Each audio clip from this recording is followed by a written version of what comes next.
few weeks ago, we reflected together on whose voices we listen to, if you were here that first week of Lent. And I asked you to consider for yourself, whose voices do you listen to?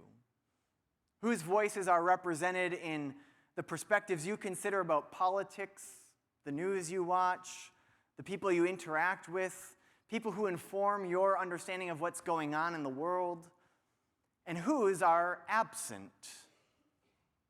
Whose voices are out there in our community, our wider community, but go unheard, unnoticed in your day-to-day?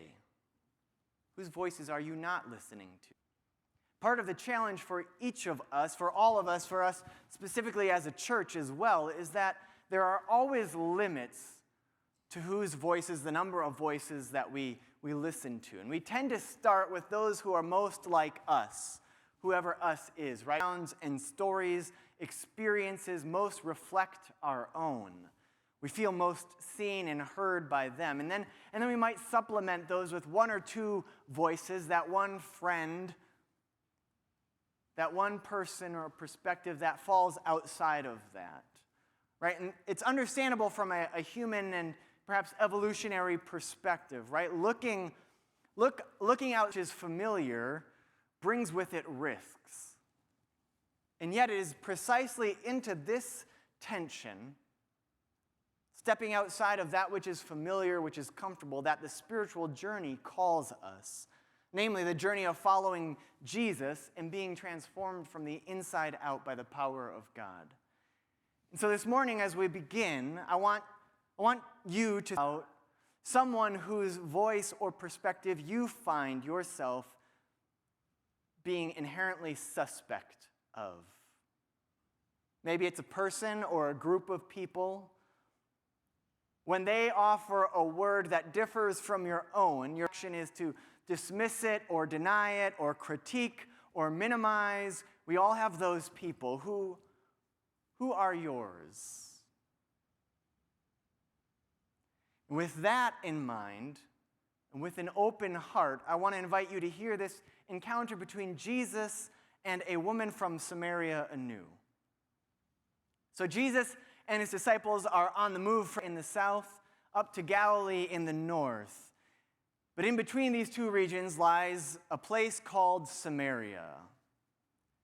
And now it's true that Jesus has to pass through Samaria to get to Galilee. But as anyone who has ever driven through that part of town or a place populated with people who are not like us knows, our instinct is usually to spend as little time there as possible, right? Don't talk to anybody, don't make eye contact, be on the lookout to make sure you're safe. Our guards are up, right? We see others as potential threats rather than conversation partners. Our hearts tend to beat faster. We're scared. Again, from an evolutionary perspective, this makes sense, right? This place is unfamiliar, and that puts us on guard, understandably. Samaria is that place for Jesus and the disciples. There's a long and hostile history between Jews and Samaritans. Scholars debate aspects of that hostility's origins, but not the intensity of it. Perhaps part of the conflict is that there was enough shared history, religiously and culturally, that they saw each other as a sort of bastardization, the other side as deficient, as maybe stealing our tradition and then ruining it.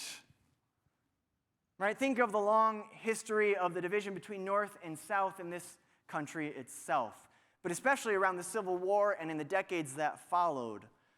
Or today, in a different way, the divide between urban and rural, right? The ways that we talk about those over there. We all have, there's so many examples that I can give. Think of yours. For his part, Jesus finds himself at a well-known way station on that long stretch of road from south to north. From time immemorial, has been known as Jacob's Well, the Jacob of Genesis lore, the grandson of Abraham, the great patriarch who wrestled with God and was renamed Israel. This well is where legend has it he met his beloved wife, Rachel. In fact, meeting your wife at a well was such a common storytelling trope in the ancient Israelite world that those who first heard the story would hear this setting and they would immediately anticipate a marriage proposal of some sort, a betrothal like Jacob's that was about to happen. 3/4 of the way to their destination, Jesus and his disciples to rest as the scorching noonday sun reaches its peak.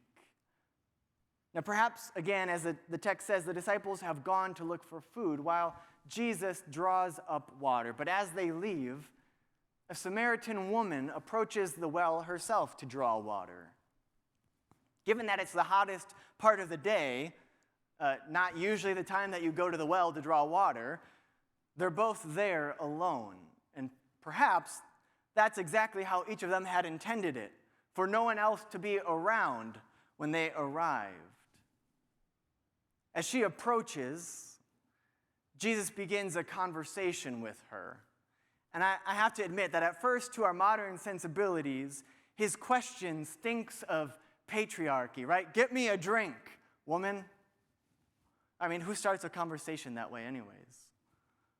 Is Jesus flexing here? Is he asserting his status as a man in this uncertain encounter as a Jew over this unnamed woman? The woman comes back just as hot. How is it that you, a Jew, asks me, a woman of Samaria, for a drink? You know better. Or to put it more colloquially, excuse me? Nah,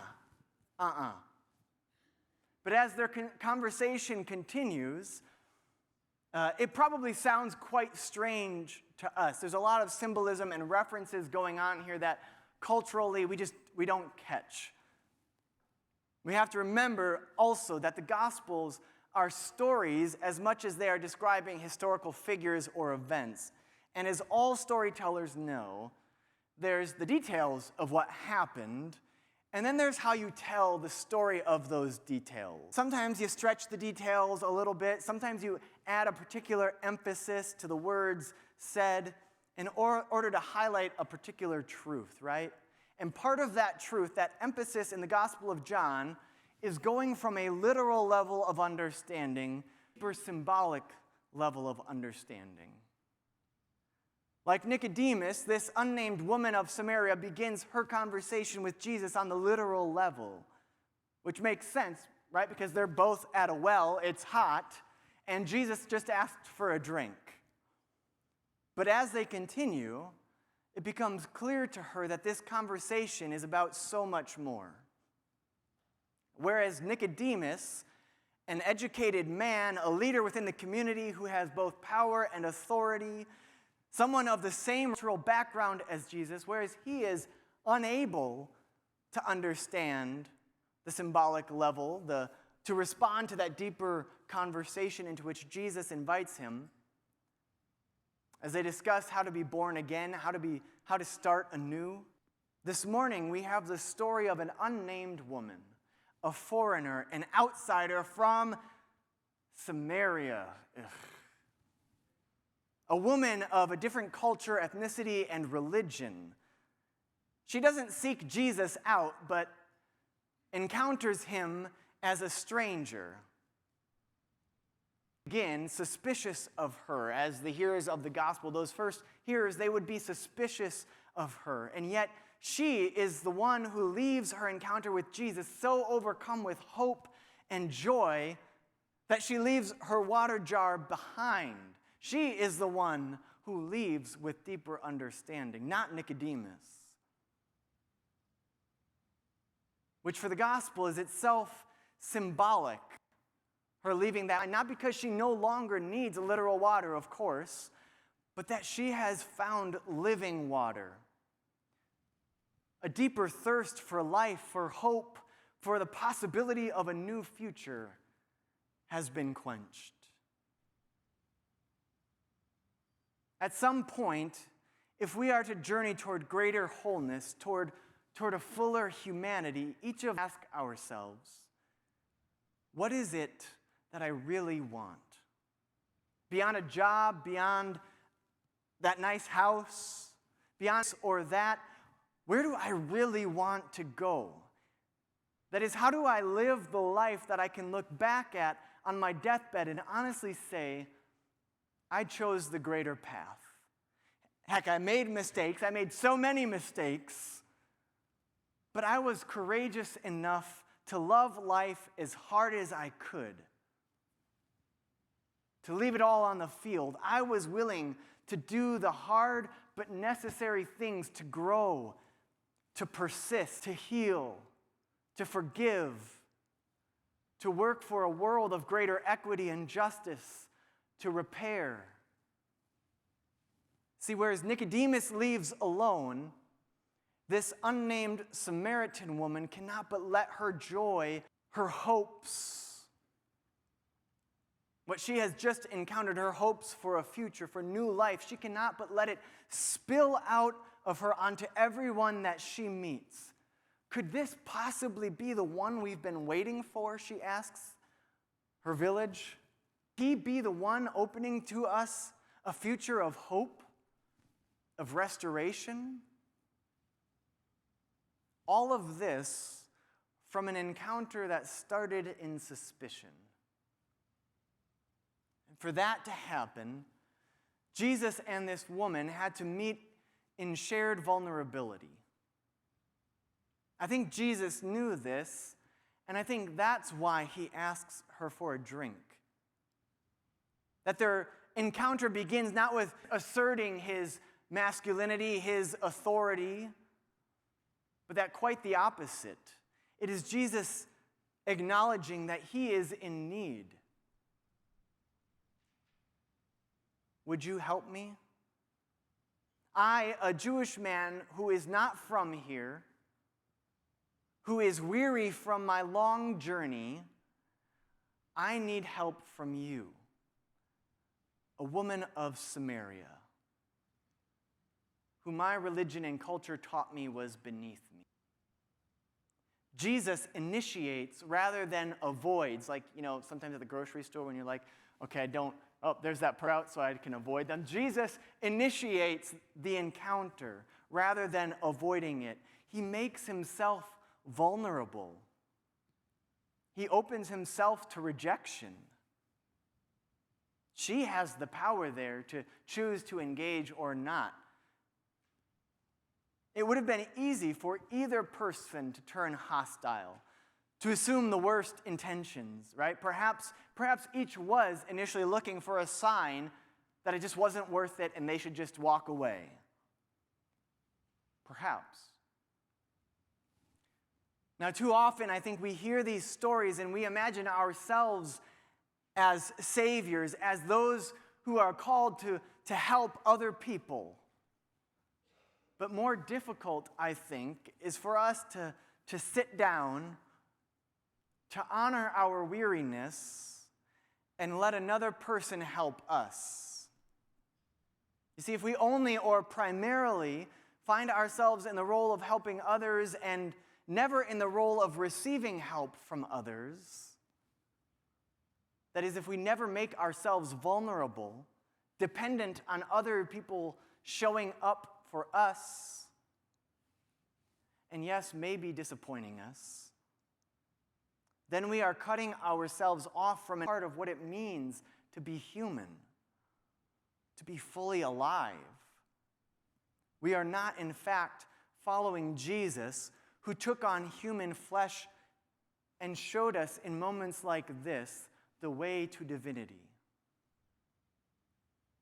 Is this the invitation that you need in life right now? Or perhaps this Samaritan woman is your teacher. She may not be named, but whereas Nicodemus' conversation with Jesus only lasts a few verses, hers is the longest dialogue recorded in all of the gospel. Even more, she engages Jesus as a mutual partner. She questions him, she challenges him. Nicodemus shares a culture and a religion with Jesus, and yet he does not understand the invitation that Jesus places before him. Things possibly be? He asks as he leaves back into the night. This is a cross-cultural, interfaith conversation, and it ends with her seeing and understanding Jesus after an hour of conversation that Jesus' disciples, his closest friends and students who have literally been traveling with him, do not understand. In fact, she is the first person in the gospel to whom Jesus reveals himself, reveals his true identity. It is with her that he allows himself to be vulnerable. And when she meets him in that shared vulnerability, he opens up about a part of himself that others just don't seem to understand. Later at the Transfiguration, when he finally shares with the disciples his true identity when he comes out, they still don't get it. Even when a voice from heaven says, "Listen to him." When others begin to ask if maybe he is indeed the Messiah, they get the title right, but they still don't get it. He refuses their reference, their title, the same one that she claims for him, because he rejects what it means to them. They want a national leader, a war hero. She sees him as one who all things to us. I think this unnamed sister outsider teaches us that being in the pew isn't the point. That isn't the goal itself.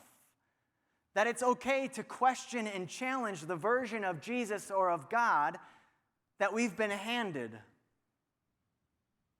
I think this passage tells us that there are a lot of folks who are not Christian, who may not be religious at all, see Jesus better than those of us who do sit here and listen to the stories of him week after week. And perhaps we need to listen to them. Perhaps she is the teacher you need in your life right now. For she is able to see the face of God in the stranger, in one who initially evoked hostility and suspicion. She is able to receive his salvation with openness. And it is precisely here we are invited to see a marriage bond taking place. This is what the story was setting up. Yes, with that woman from Samaria, between Jesus, who the gospel continually refers to as the bridegroom, and those who seek to marry truth, who seek to be bound to love and to a deeper, truer life. Perhaps in the land of the seeking, this which you are wandering, you too are being invited into this wild and wondrous proposal. To be surprised by the ones who bear the face of God. Perhaps the one through whom God seeks to offer you life, hope, seeks to offer you healing, through whom God will give you a future with hope. Perhaps it is not the one you are expecting to do so. Or maybe it's not the message you were expecting to receive, but that your soul knows needs to receive.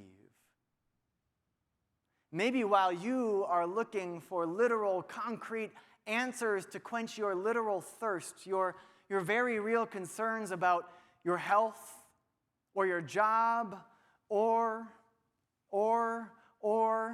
perhaps in the midst of your seeking, God is seeking to reveal a deeper truth to you.